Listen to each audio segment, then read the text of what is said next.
Учителят е буквичката първа, изписана на криво в тесен ред.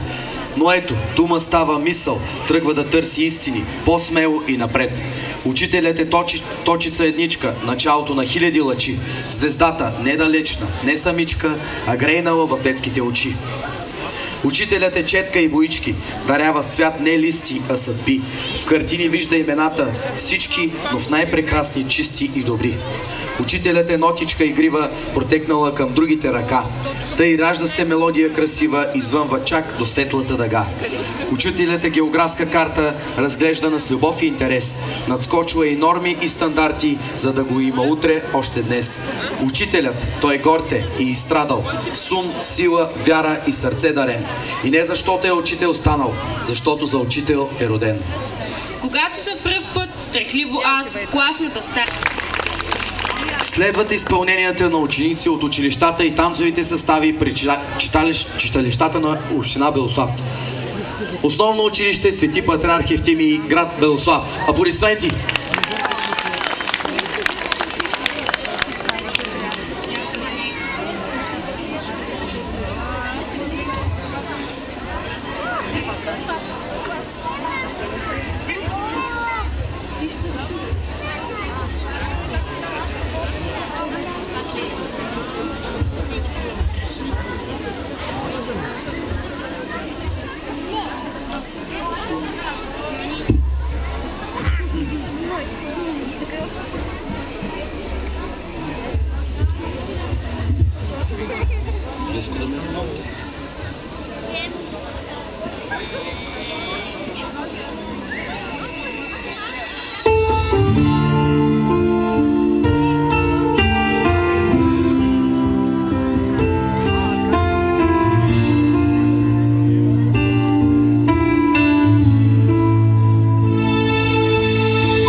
направо мини сега тук. Само мъничко на госпожата място. Танцова мажоретна композиция следва Училище любимо наше.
Вашите аплодисменти. А сега при нас